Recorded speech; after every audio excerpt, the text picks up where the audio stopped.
We are welcomed here by Stewart Smith, who has had a very illustrious career in tech, has gone down many exciting and interesting rabbit holes, and we'll be talking today about quantum metaphors and other weirdness. So with that, I will hand it off to you. Stewart, All right, welcome. fantastic. Thank you. Can everyone hear me okay? Fantastic. And let's see if we got blue. All right, I think we're in business. So yeah, let's do it. Let's get started. I'm Stuart Smith. My background is art, code, and graphic design. Secretly, I'm just following the things that I think are exciting, and then all of my skills come from unreasonably pursuing those interests. So I can be a little unreasonable at times. So I've worked in big tech for a long time. My roles have varied from visual design to software development to research management. Um, Probably the most influential on me coming up was Google Creative Lab, and then later the Google Data Arts team. Most stressful was definitely directing a design innovation team across 10 time zones from Vancouver, San Francisco out to Helsinki. During that time, giving the C-suite constant updates on what we were doing amid rolling layoffs at the company. That was, I don't recommend it. If you find yourself in that position, get out. My work's been exhibited in various museums, galleries, and festivals. Even snuck in a small contribution to the Venice Biennale that just opened over the weekend. So I've been very lucky in that regard. And that's cool, but what do I make exactly? And I'll just show you three slides to give you a quick overview, and then we'll get moving. So I created the world's first open source music video, coded on this vintage Apple II Plus computer. This was for the song Jed's Other Poem by a band called Grandaddy. If you haven't heard of them, look them up. They're going on tour. They're doing a little reunion tour. I know. Josh and I are both excited. I stuck a virtual Rubik's Cube on the world's most popular website. That's google.com, of course. The cube's inventor, Mr. Erno Rubik, personally, he came into the office, personally approved of my virtual incarnation of his iconic cube. That was a day. That was very rewarding. Together with a super talented team of folks, we created this virtual reality dance collaboration for the band LCD Sound System. Happy to talk more about that later if there are questions.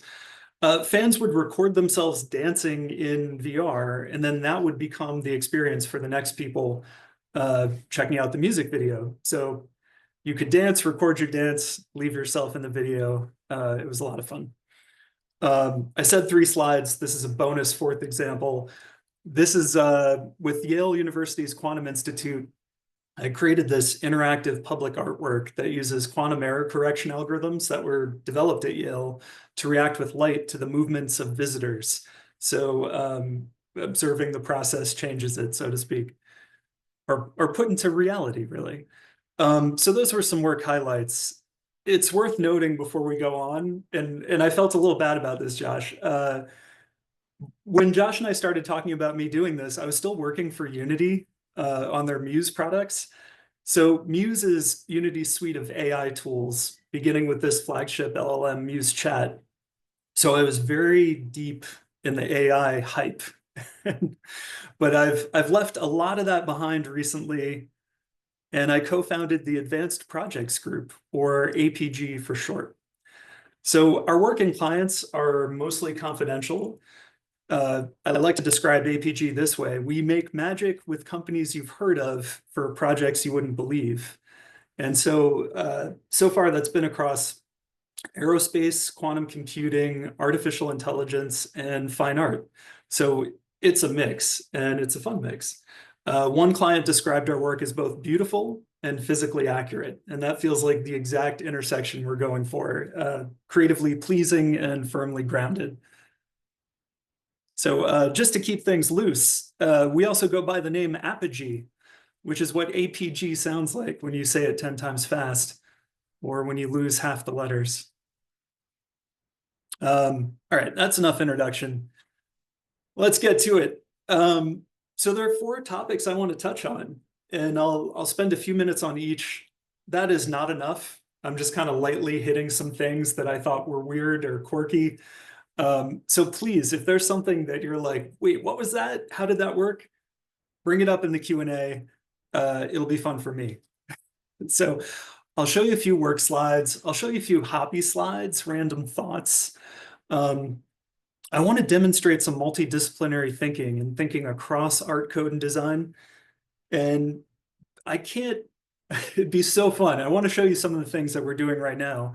And I can't do that, but this will give you the flavor, the ingredients that are in the kitchen for the kind of thinking that we're doing on a larger scale.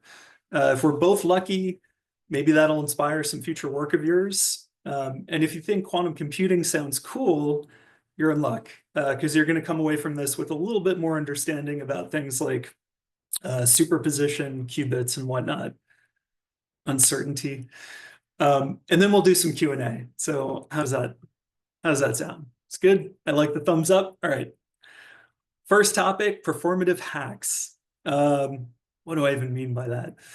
Well, I think of a hack as a exploitation of a process or context. Sometimes that might be malicious, but most often it's not. Sometimes it's just humorous or absurd. Sometimes it involves technology, but it doesn't have to. And a performative hack draws attention to the hack or context itself. It's self-referential. It's a bit of a wink to an audience. And it's harmless. So why am I about to show you these sometimes childish things? Because Apogee is making some very serious work that's informed by these playful approaches from this ability to see things a little differently, willingness to break the rules, defy expectations, find shortcuts, and be a little strange. So I want to start with an oldie, classic. Anyone see the original Atari Pong? Do you know what this is? Digital table tennis. It's just a virtual ball and paddle. That's it. That's all you got. So I got in my head that I should remake Pong, but for the web, like a browser-based version of Pong. And remaking simple things is a great way to learn your craft, especially if you have to translate it from one medium, like a console game, to another, like a web browser. It's a really great way to learn. And I think a reasonable person would do just that. They would make Pong in the browser window. But a creative person might make a Pong game with Windows. And that's what this looks like. So you can play against the computer, which this is a recording of me losing to the computer. Or you can play against another human. But these are just browser windows. So if we fast forward here, I do eventually beat the computer. There we go. So you can do anything with them that you would normally do with a browser window. Like you can resize the window. And so now the computer doesn't stand a chance. Now I'm golden.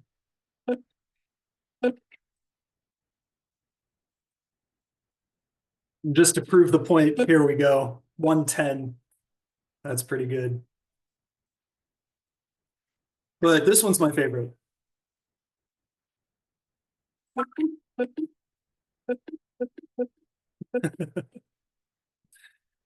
All right. So if browser Pong, and sorry, it is getting warm in here, Josh, just like I thought it would. If browser Pong was my hack for getting outside of the browser window, the next move for me was to break the web outside of the screen itself. And so this was a demo I just made at Google, little scrappy thing where I was syncing the browser on my phone to the browser on a desktop. And so I'm playing this virtual tennis. I'm not very good at it. It's a little sluggish. See if I can get the backhand. No, it's too soon. There we go. So it's just using the accelerometer on the phone and sending all that information across the internet to my desktop so that I can play away from the mouse and keyboard outside of the screen. And even though this was quick and scrappy, it was enough to sell the idea. Let me pause that for a second. And this eventually became Chrome Roll It, which instead of tennis was based on skee ball. And you would use your phone as to give momentum to the ball and see if you could get it into the cups. Okay. Just like this young Here man we go. here. We're going to illustrate for the 100.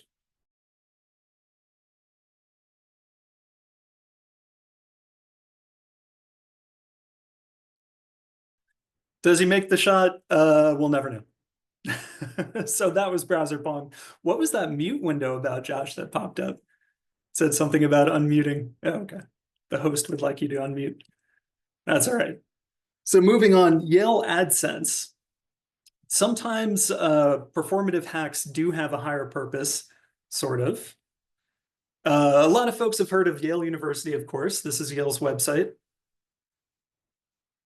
But not everyone's heard of Yale's School of Art, which is a pretty prestigious institution. It's very difficult to gain admittance to, but it's also very expensive. If you somehow trick them into letting you in, suddenly you're faced with some very challenging financial realities.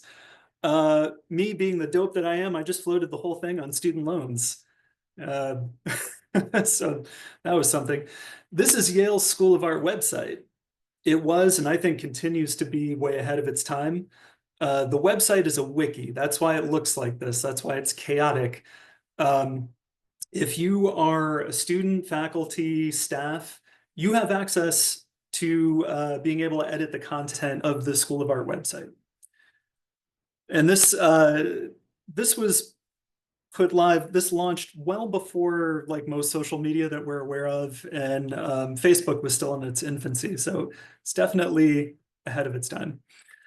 The editable parts are intentionally crude and simple. They're made of these little modules. You can change a background image, add a text module, add a hyperlink module, and so on. So when school's in session, these pages change constantly. The website is alive, it's super vibrant. It's a medium of expression, whether you find that pleasing expression or not. And here's an example. This is Vincent Flanders from Web Pages That Suck. And this site was the leading candidate for worst website of 2010. I don't know if you could hear that, if that came through the microphone, but yeah. So this guy goes on to say some more hilariously misguided things, but it gives you a sense of some of the reception to the site. So during my second year there, I was almost on my way out, I was about to graduate, and that is when they finally added this new module, which allowed you to embed iframes in the School of Art website. So you could stuff a website into a website, sort of like a web page turducken.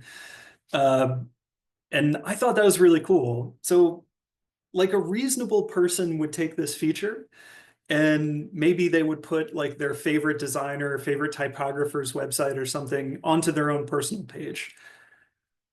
I didn't do that.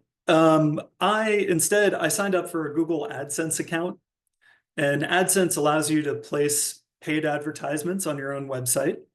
You generate revenue through page views and clicks. So I created a web page and put a Google ad on it. And then I was able to embed that web page into the School of Art website and thereby absorb all of their views and clicks, and started putting these ads on what I thought were pertinent pages. Homepage, of course, because that gets the most views, the most hits. But I also thought maybe the financial aid page would be a great place for this. And so all of these ads, all these ads are captioned with the text, "Yale's website will pay for my student loans." I mean, really, why pay for college when college can pay for you, right? So I was determined to make Yale pay for itself. As you might expect, this didn't go down particularly well with some of the community. And then there was a totally separate scandal that occurred that I won't go into here because it's still pretty controversial. And when that media firestorm, when that scandal became national news, that's when the pressure ramped up on me and everyone in the community to just like play it straight, take down the goddamn ads, and so I did. If there's a punchline, the joke's on me. I made under $7, but it's $10 in today's money, so it's some kind of win, maybe. So that it's a little bit of the ridiculous hacking mentality that's behind some of the work we're doing. So anyway, I found that art can be pretty related. It seems to gel really well with that idea of performative hacks. And I'll show you a little bit of that too. So I'd seen a call for entries. This curator was seeking minimalist digital art, and I thought, I got this covered. I'd recently made a piece called Asymptote, and this is the piece. This is actually it. There is no content. It's only a scroll bar. But the trick is this. The further that you scroll, the longer the blank document becomes. And so you can never actually reach the bottom. You can get infinitely close, but it just goes on forever. So I thought this was genius. That opinion was not widely shared. I was told it was too minimal for the minimal art exhibition, which I thought was weird. So I didn't get included there. Thankfully, though, I had better luck with this next project, Windmaker. The premise is this: you enter a URL for a website and a zip code, and then Windmaker applies the wind for that zip code to the website. So the website's still usable, it's the actual website, but now you're receiving this additional layer of information, like you're trying to read the text of the New York Times, and you're also in tune with the current wind conditions, if it doesn't make you seasick.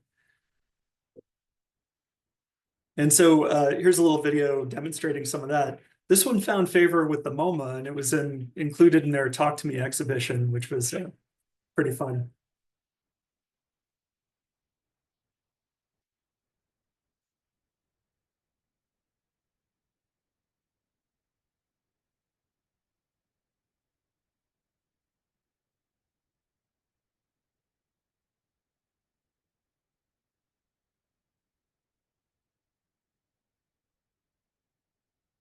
Of course, I had to show MoMA blowing around in the New York City wind conditions. All right, anyway. Those were obviously small scale. And then I started doing larger work. I started doing these immersive panoramic data visualizations that you would walk into as a museum visitor, and there would just be, you'd be engulfed in data all around you. So this kicked off with a particular project with architect Stiller Scofidio for a piece called Exit, and the ZKM in Germany for anyone who happens to be on this call from Germany. I have a fondness in my heart for ZKM. So to show this piece and some of the other pieces like it that I made after, we had to build an actual circular room and mount ceiling projectors that could do edge blended projection all the way around. And you can see, I don't know if you can see my mouse on this, can you? So embarrassing. Oh, well, you can see there's a little cutout here. So it's not, this first iteration was not quite 360, it was more like 330 degrees. And that gave you a little bit of bearing once you got inside. So you could always tell a little bit where you were, which was good. And we made a lot of these really intense animations. We had a backwards globe that was rotating around and printing maps and pulling them off the screen and doing different things with them. So these are just a few examples here.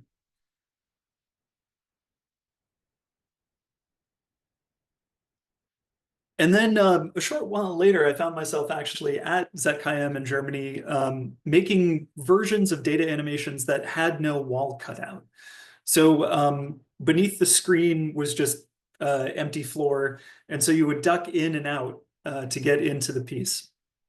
And that's when I started thinking about the fact that no one had a visual anchor except for what I was putting on the screen. So if you can see in the back here, the word Biennale, Biennales, it's quite large, but it's very much in the background. And then there are some dates, years that are more in the foreground. And what I discovered is if everything is moving on the surface, I can take some of those elements that are in the background and slowly move them in the other direction and make people think they're still looking in the same direction. And then by the end, they're totally turned around and they're very confused when they try to exit. And that felt good. So I was playing with these layers of information, and you can see just a little bit of what that looked like here. Never mind the actual content of the piece itself. That's a whole other story. Happy to talk about that too. And the stationary camera gives it away a little bit, but as a person in the dark, you're always constantly shifting your weight and moving around, and you will reorient to the thing that you think is not moving. And that's always fun. So I could nerd out on that stuff all day, but we got some more to get to. Yes, this thing. There's a time when I think we were more honest about it not being intelligent, but you know, the hype tsunami has eroded that shoreline completely. We're all here. It's AI. Not so long ago, I was managing the product design team for Unity's Muse Chat, and that was a 0-to-1 effort that our division completed in under 2 business quarters. So I thought we were awesome. We were on fire. It was an intense sprint, pretty Herculean. Our AI engineers and other teammates were very impressive.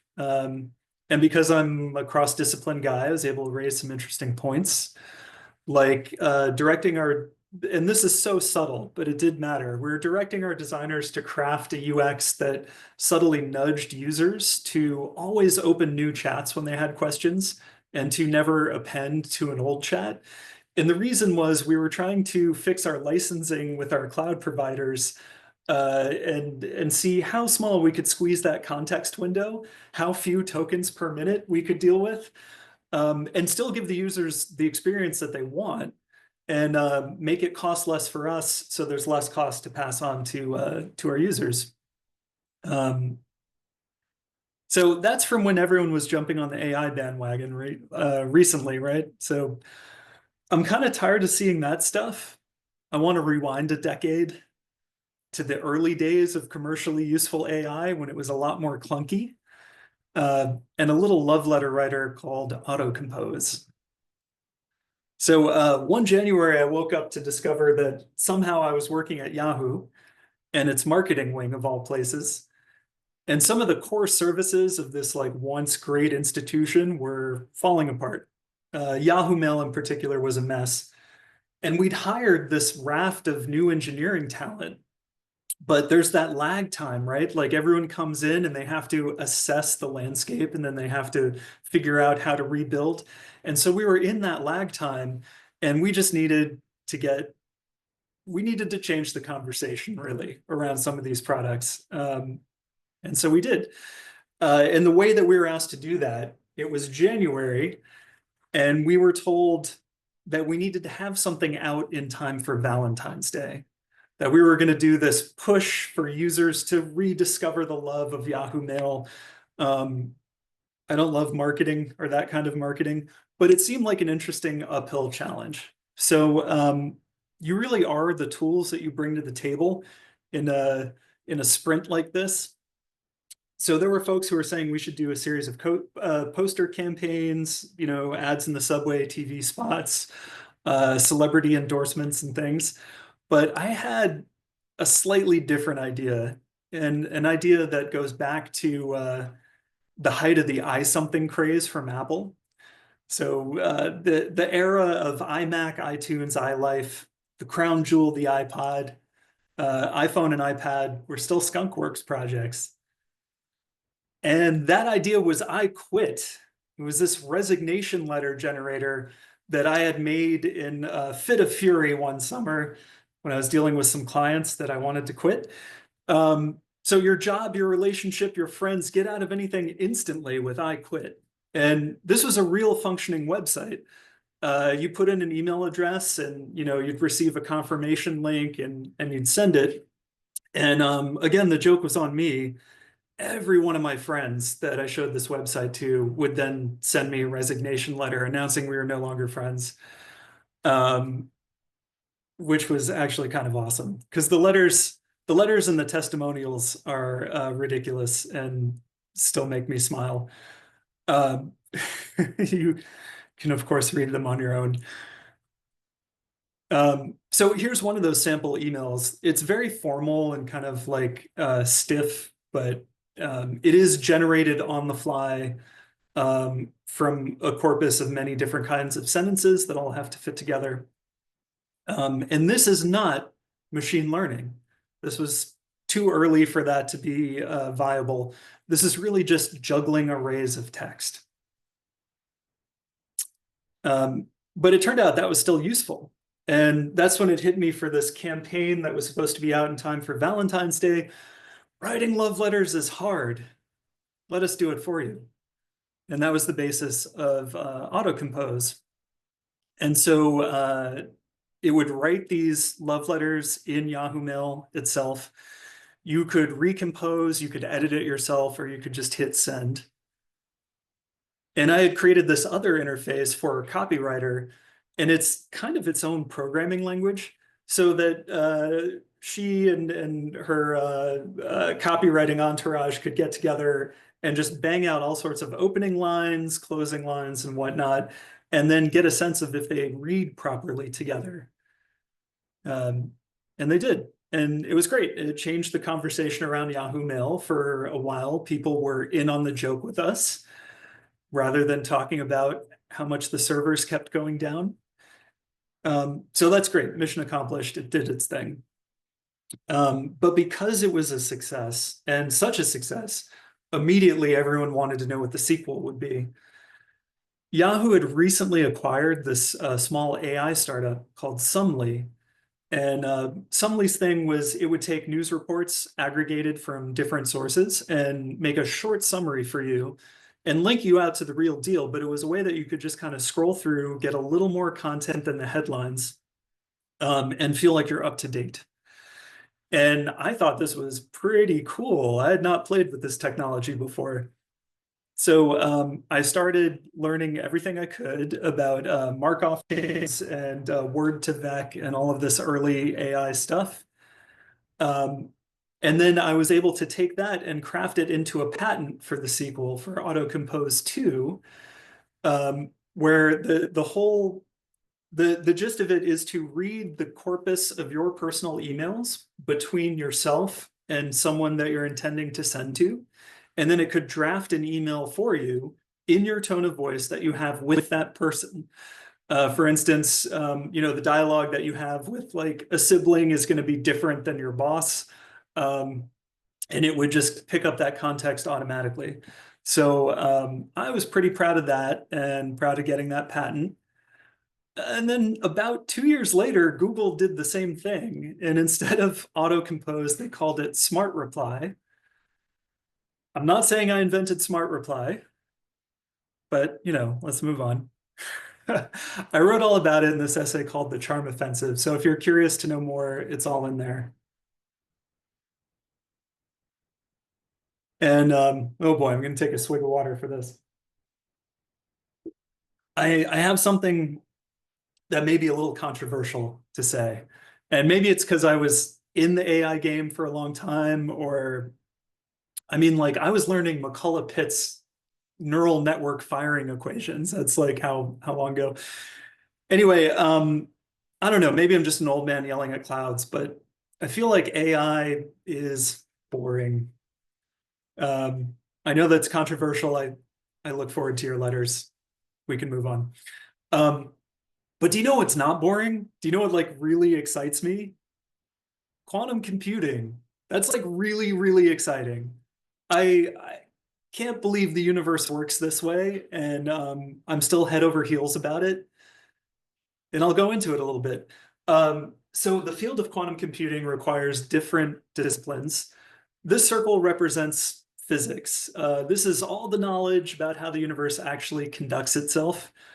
Photons, electrons, locality, tolerances, thermodynamics, packets of light, everything.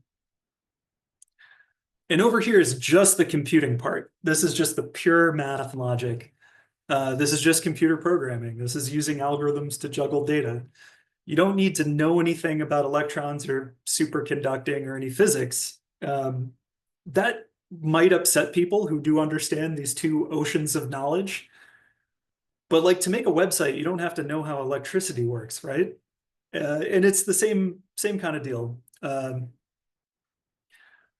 So all of the metal and wires that make up a quantum computer, that's really this intersection right here. That's the actual physics and engineering in the service of creating a machine that can compute things. And that's great. It's totally great. This is me. I'm clearly not a physicist, and I'm sadly not a hardware person either. And if we're being totally honest, this is more my level of understanding. Or maybe it's more like this, because we are messy, strange creatures. So whatever I say about quantum computing, when I get it right, it's because I'm standing on the shoulders of giants. And when I get it wrong, I mean, look at this. So, but what even is a quantum computer? It's this. This is a quantum computer. This hanging cylindrical tank right here.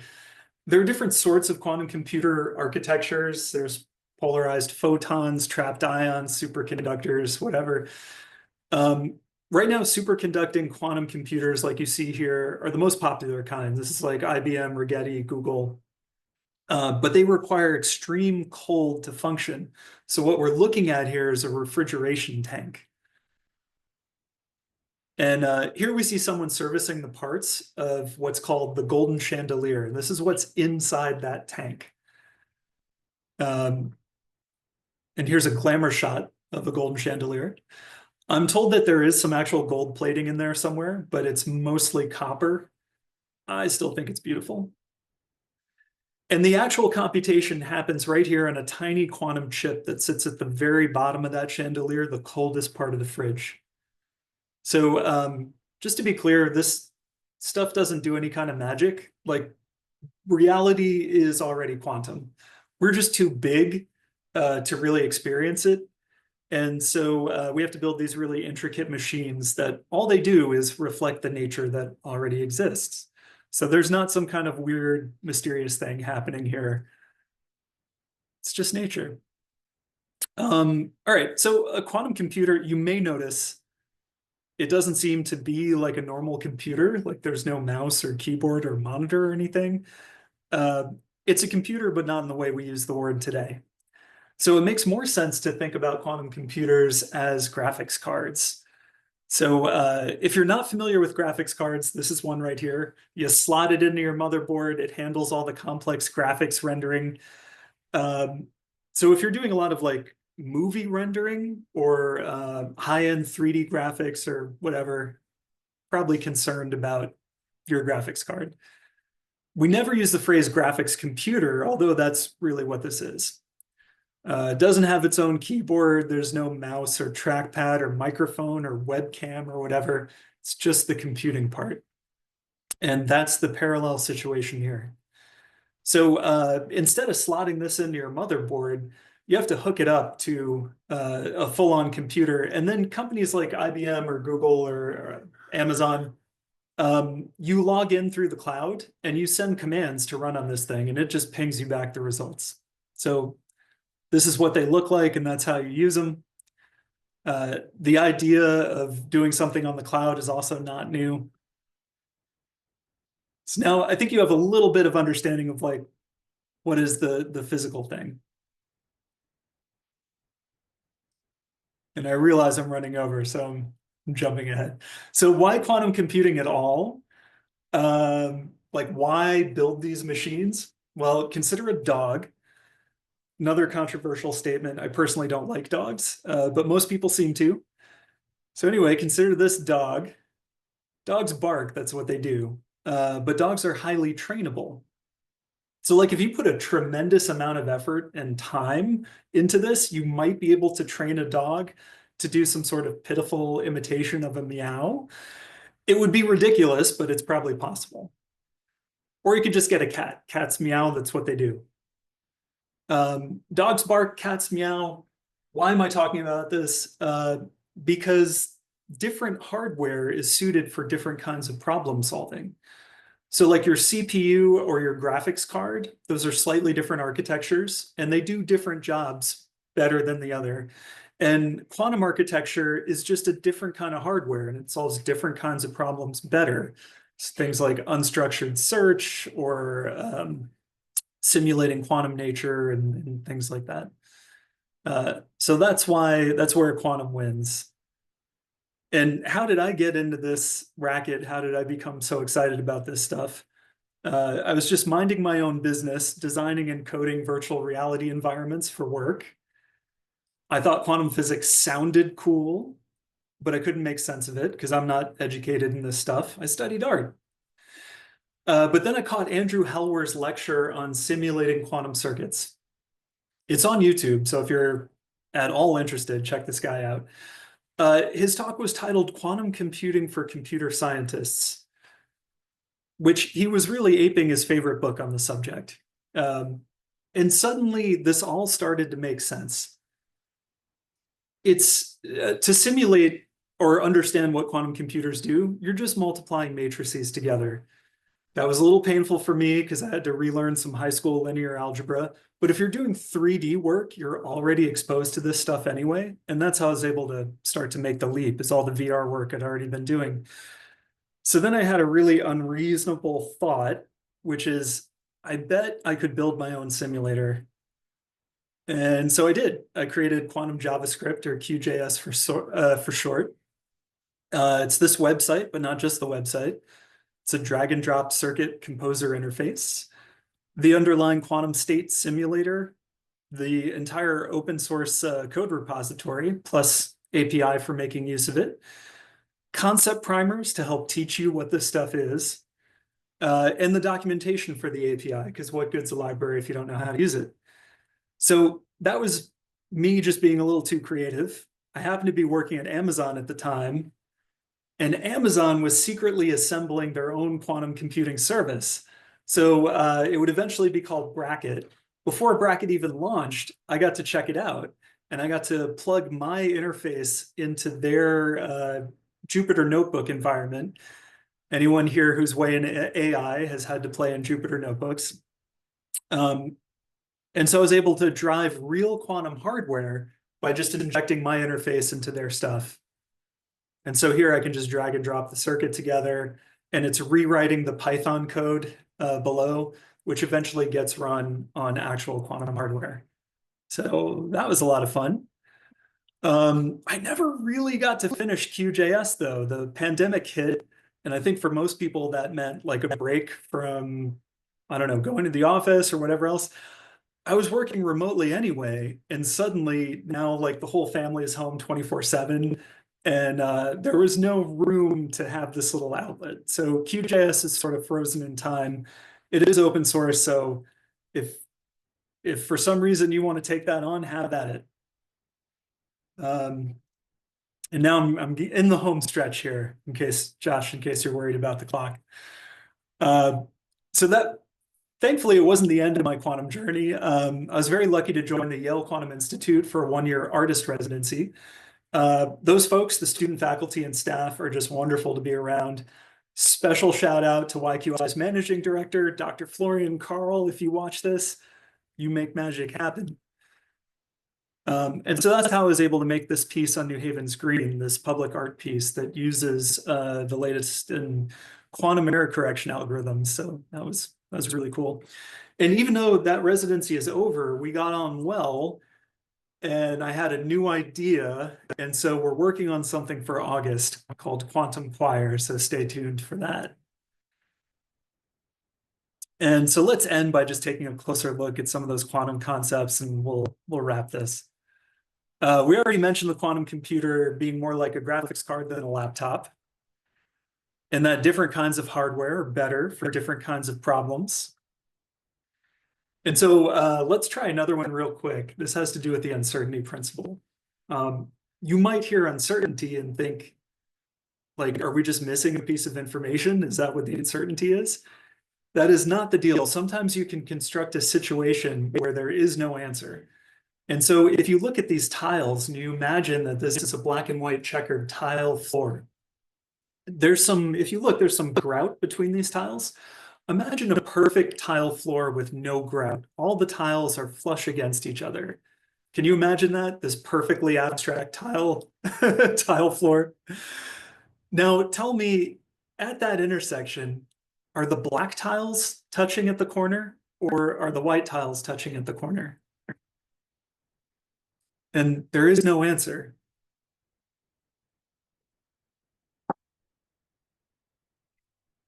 And you might hear about a concept called entanglement. So entanglement, when you hear that, you can just think of a network. And for like total nerd reasons, I chose this map of the ARPANET, the early internet. Reality is a network. You're only really participating in reality when you are connected to other people or other things. You can totally bifurcate reality, and you can have two totally different networks that don't see each other. And that is sort of what you're doing when you get to superposition. I'll show you what I mean. You might have heard about this thing about a cat in a box and it's like dead and alive. Let's just talk about it in terms of awake and asleep, because that seems a little kinder, a little gentler. You've heard this thing, the cat's in the box, and you don't know what state it's in. And that really is like these two realities, these two networks being separated from each other. They have no insight into each other. And you might have heard the cat is awake or alive. Maybe it's just sleeping. Or maybe somehow it's both, which like doesn't, I've never seen a cat that's both dead and alive. Maybe it is somehow neither dead and alive at the same time, which also doesn't really make sense. So we don't have a word for this. And the answer is that like the cat is off that grid. The cat isn't even on the slides. The cat is somewhere else. And we call that somewhere else superposition. So there is a word for it. It's superposition. And the final bit here is we could talk about qubits, but I think I'm well over now. And I think I'll just move on. This is online. You can learn all about qubits. It's just a pair of numbers. So we made it. We touched on these things. And let's all just be reasonable. It's so much easier. Time for Q&A. Ask me things. All right. Stewart, thank you so much. Okay. I'm sure people have questions. So I guess one of the questions that I have is, before, I mean, anybody just feel free to jump on camera and ask yourself. I'll kind of kick it off.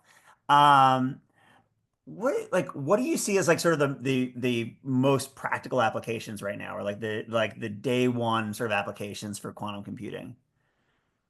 Ooh, well, unstructured search, which that feels like an unsatisfying answer, or simulating quantum aspects of nature. So you can run quantum programs on a classical computer, but it's so inefficient, and inefficient to the degree that certain quantum algorithms that you try to simulate, they would never be able to execute in the rest of the time that we estimate the universe could exist.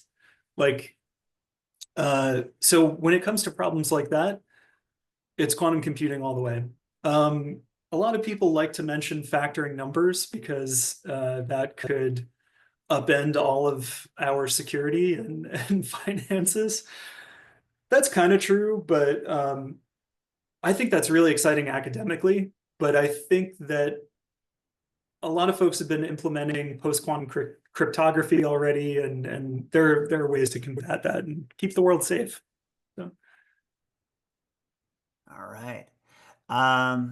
If anyone has any questions right now, I mean, so okay. All right, not inefficient if you get away from qubits and focus on quantum game theory. I don't know. I have to say, this stuff is very far down the rabbit hole. So I guess a question I have is like, okay, for people who are kind of like not super far down this rabbit hole or this particular rabbit, how do you get down the rabbit hole of sort of quantum, and like should like why should you? Well, for me, look, I don't work for a quantum computing hardware company.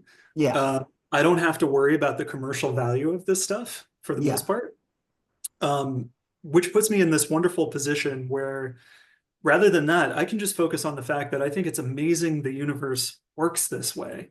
Mm. It's really crazy. And I sort of knew that from watching different like bad pop science videos and reading different articles and whatever, but I couldn't really poke at it.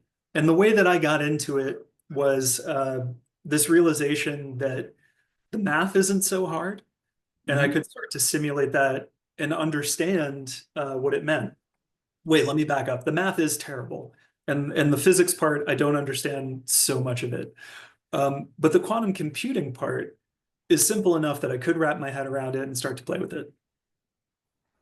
Yeah, interesting. And so I remember like on our first conversation, you were talking a little bit about I think we're talking about how quantum sort of suggests that like reality is almost like operates almost like a game engine. I Yeah. might be totally bastardizing what you were saying to me, but like can you replay that a little bit for the group? Yeah, absolutely. I was going to put that in here, and then I felt like maybe it wasn't simple enough. But yeah, so like a game engine, like a simple game engine like Unity or Unreal or something, when you're rendering a scene, the only things that exist in the scene are the things that light can bounce off of, that light can touch. And that becomes the pixels that you see in the rendered image. So in that respect, you open the box and the rendering engine is showing you, is that cat dead or alive, right? Like it is part of your reality. But when you have something that is unseen by that network or by that rendering engine, by the ray casting of it, it's not one or the other or both or neither. It's literally undefined. It Mm. is not being rendered one way or the other. It's as if it doesn't exist. But as soon as you open that box back up, and as soon as, like in real physics, it has nothing to do with causality and speed of light. As soon as you're rejoined to that frame of reference as everything else around you, it exists. It is now one way or the other. You've rendered it. It is either dead or alive. I think that's pretty nuts that the universe plays this sleight of hand. And then, it also makes me wonder, is that networking, that entanglement, the reason for gravity, which is, sort of a secondary behavior from time lag? I don't know how true any of that is, but it comes from thinking about render lag and, kicking around ideas with some of my physicist friends. So, I love it. yeah. Rachel had a question. Rachel, do you want to ask yourself? Yeah, sure. Hey, Stuart, how's it going? I Hey, so when I hear people talk about unstructured search, I feel like I think, I'm thinking about like a lake and just like being able to comb through a lake for various kinds of things in a lake or some, like I feel like I have like abstractions in terms of the way that I understand what that actually means, like in practice and use cases. But when you were talking about it, I was wondering, there's so many discoverability issues in large collections related to metadata missing, flaw, just like all kinds of issues. And I'm wondering if quantum computing could help with that. could help with searching through that stuff or trying to Yeah. reconstruct data that's been lost. Well, I mean, searching through it such that the data that's been lost is less necessary as a method of parsing it. Like, I mean, the digitizing short large answer is collections and then, yeah, the short answer is yes. Search and that kind of search is where quantum computing can shine.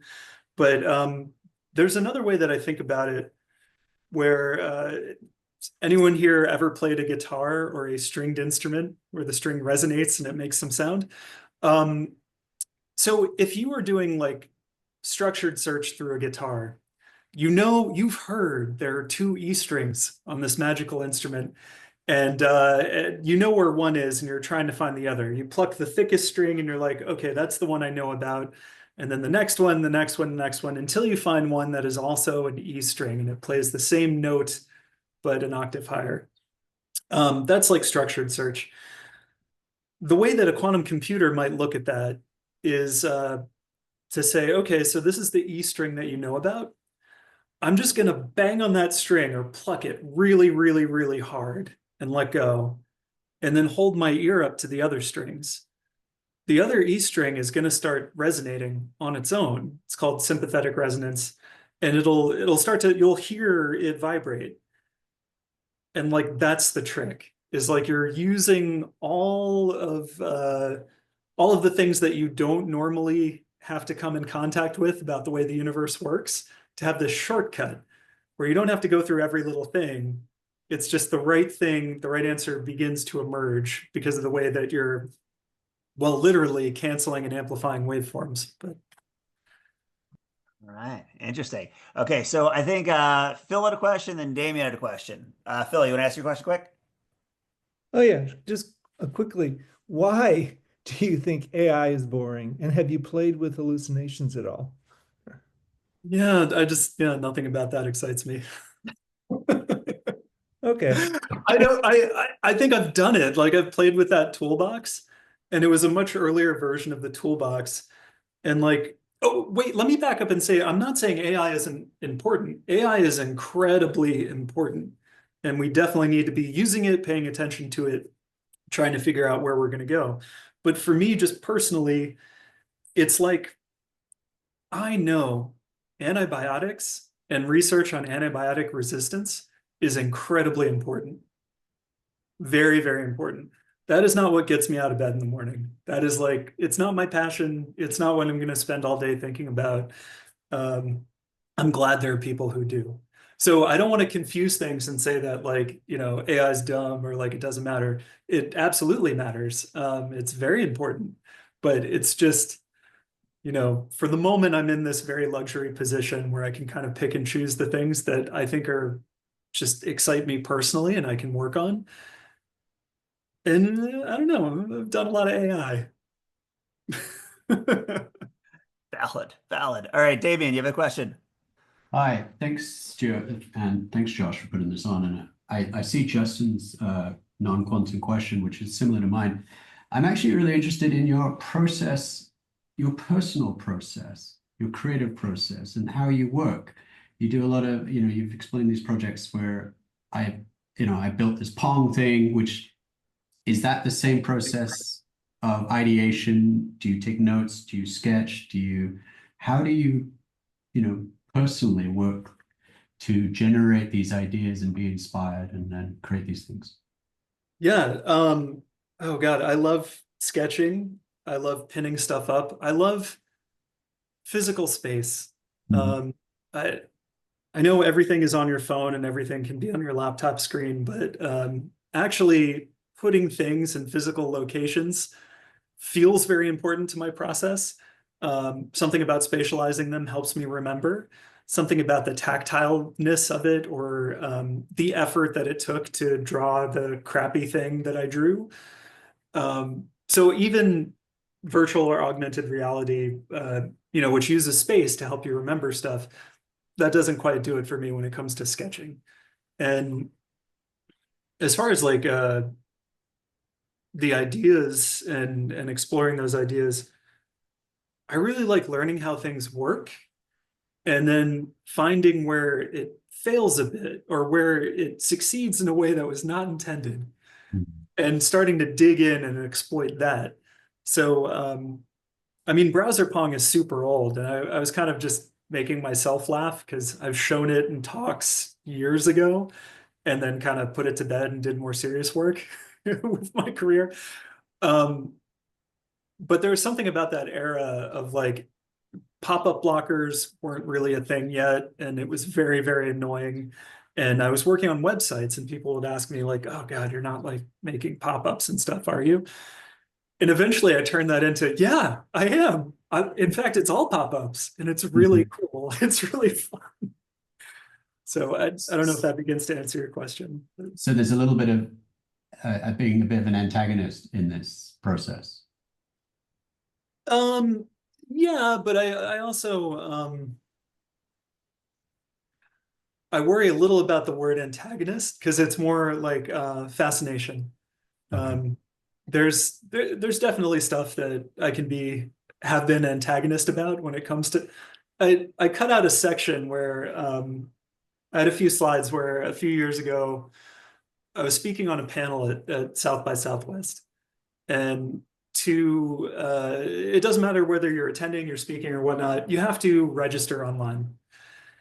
And I was registering online, and you get to the required fields for like, what's your industry? What's your job title? And they weren't just like open-ended fill in the blanks, which I would have been fine with. They were drop-down lists. And there was just like a curated list of things you were allowed to say you are. And I was like, fuck that. And so I hacked the form and I took a little inspiration from the movie War Games. And I decided that my industry was global thermonuclear war, and that my employer was Whopper, which is the Defense Department computer. And this actually appeared, like if you went to South by and you were using the South by app and you were scrolling through the like networking tab looking for, what industry does everyone work in? Yeah, you would come across global thermonuclear war and you could click on that and get to my profile. I love it. I love it. I'm thankful no one never got in trouble for that, but All right, Stewart, this was great. I think there's still a few questions in the chat. I'll try to get those to you offline so we can make those happen. But do you have any sort of like parting words or send off for today? oh goodness, no, just hey, stay curious. It's a crazy world out there. Awesome. Awesome. Well, Stewart, thanks so much for today. This was really interesting. A little bit mind-bending. I got to do a few AI searches on terms. But this is fantastic. Thanks everybody for being here today. Hope some of you guys can make it to the vibe coding workshop next week. We'll figure out something fun to do. Stewart, again, thank you. Thank you to everybody for showing up. Hope to see you again soon. See ya. All right, take care. All right, see ya. Bye.